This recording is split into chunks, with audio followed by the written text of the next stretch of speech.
Hari ini 23 September 2020, kami Radin Inten Motor Mustika Jaya Bekasi sedang melakukan proses kuras oli matic untuk mobil Honda Jazz RS tahun 2017 menggunakan oli matic khusus dari Honda tipe HCF2. Sekedar informasi, untuk tipe CVT terbaru ini dia berbeda dengan Jazz lama yang berteknologi CVT maupun yang VTEC. Untuk Jazz RS ini dia tidak ada jalur oil cooler yang ke radiator. Dia oil coolernya ada di transmisi. Jadi kita tidak bisa melakukan flushing atau kuras oli matic menggunakan ATF changer yang biasa kita pakai. Nah, untuk dalam kasus seperti ini, cara kuras oli maticnya adalah oli lama kita buka dari baut buang oli matic seperti biasa. Kalau kita ganti, kita buang oli lamanya.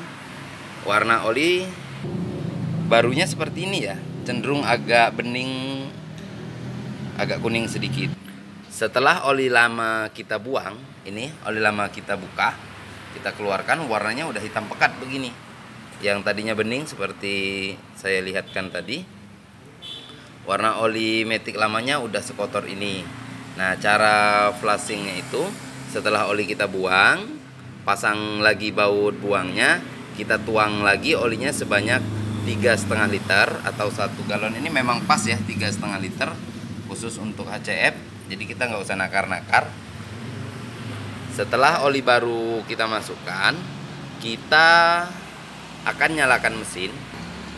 Saat ini terbaca pada speedometer kilometernya di 43.217, dan info dari pemilik mobil ini belum pernah dilakukan penggantian atau pengurusan oli matic sebelumnya. Sebelum kita melakukan proses menyalakan mesin, transmisi kita geser dulu ke posisi netral. Posisi netral ini supaya oli matic itu bersirkulasi di dalam transmisi, sehingga kotoran-kotoran yang tadinya ada di dalam box transmisi yang ada di atas bisa turun ke bawah ke karter. Jadi pas kita buang oli maticnya lagi, oli matic yang sudah terpakai itu akan membawa kotoran-kotoran yang ada di gearbox. Oke, setelah oli tertuang, transmisi sudah di netral, maka proses selanjutnya adalah kita nyalakan mesin.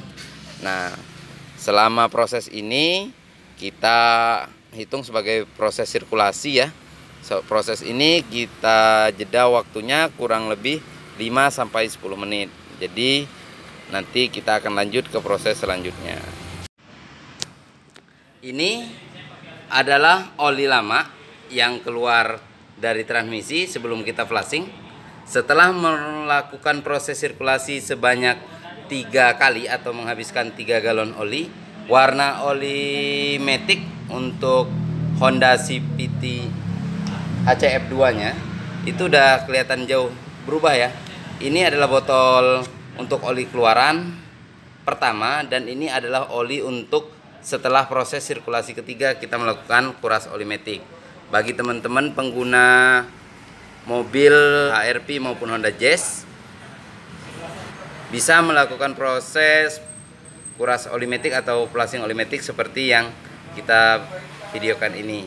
Cukup menggunakan 3 galon sampai 4 galon dengan proses manual, kita akan mendapatkan hasil oli bersih seperti ini.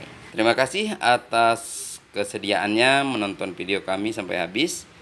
Apabila butuh konsultasi atau butuh sedikit bertanya, boleh WA atau telepon kami ke nomor ini. Insya Allah kami akan segera merespon pertanyaan Anda. Semoga video ini dan ulasan-ulasan berikutnya akan bisa membantu teman-teman pengguna kendaraan maupun teman-teman teknisi yang ingin melakukan servis seperti kami. Terima kasih banyak. Wassalamualaikum warahmatullahi wabarakatuh.